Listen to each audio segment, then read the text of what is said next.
Okay, so I want to start with this tweet, and then I actually want to share one of the comments I got on, or one of the comments it got. If I can find it here quickly. You know, I probably should have had this loaded, but at the same time,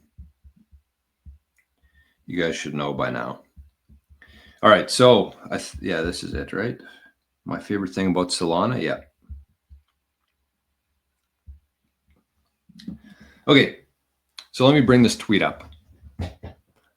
Let me bring this tweet up from Lowry. We'll go through it and then we'll discuss it. And I want to share this comment too from somebody that I saw.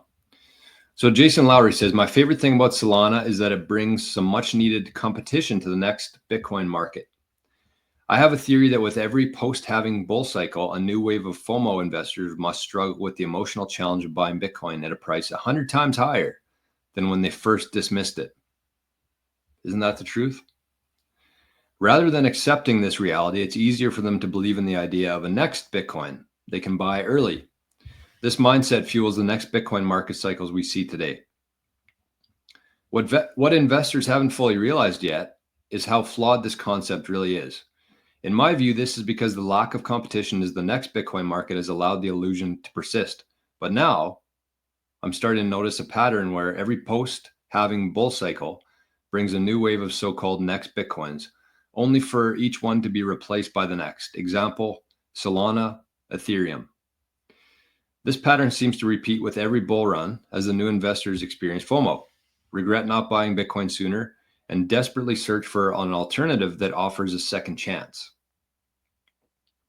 My hope is that with enough time, the cycle will come to an end. With enough unsuccessful next Bitcoins, combined with Bitcoin's continued meteoric rise, it should hopefully become clear to future generations that what they think is the next Bitcoin market is actually just the next Bitcoin market. That is, there's only a market of new projects claiming to be the next Bitcoin, because the next Bitcoin market is consistently dominated by Bitcoin itself. The illusion of a successor will eventually fade as history makes it undeniable that Bitcoin is consistently the best performing next Bitcoin. If for no other reason than the fact that every new wave of FOMO investors buy some small percentage of Bitcoin. And that theory I agree with there, because it seems that way every single cycle here. It seems like people think that they're missing out on Bitcoin or they've missed the boat. And so they start chasing these smaller market cap cryptocurrencies. And so with that, every time, either they get converted to Bitcoin or they at least pick up a small handful of sats, and then they're kind of invested. And that's kind of the theory there, is that every bull cycle, it's just going to keep repeating this way, where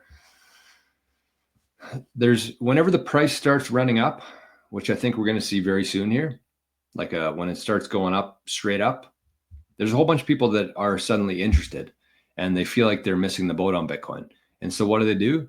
They buy a bunch of Bitcoin. They don't know what they're doing yet. They just see the price running up and they buy as much as they can.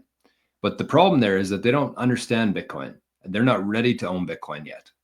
Legitimately. I'm sure every person watching the show can attest to going through the same kind of thing. They're not ready to own Bitcoin yet. So what do? Maybe they sell at the top, they cash out, they take their fiat proceeds, and then it keeps going up. And 4 years later, they're like, wow, I wish I wouldn't have sold my Bitcoin. And then they buy more Bitcoin at that point. Or it starts dropping like today. Maybe they bought it back in November when it was running up, and now it's dropping back down. And so they sell it because they don't know what they're holding. They don't have the conviction. And of course, we're going to see another run up here soon, and they're going to have regrets. So every bull run, there's a whole bunch of new people getting into Bitcoin. And even if like 5, 10, 15% of those Bitcoiners, instead of selling high or low, they actually start studying Bitcoin and they understand what they're holding. So with every bull cycle, every time there's a run up, there's a whole crop of like a small percentage of people. And this is where I come from myself. There's a small percentage of people in there who actually take this seriously and they are converted into full-on Bitcoiners. And when they're converted into full-on Bitcoiners, they are never going back to fiat. They're never going into other cryptocurrencies. They're now Bitcoiners.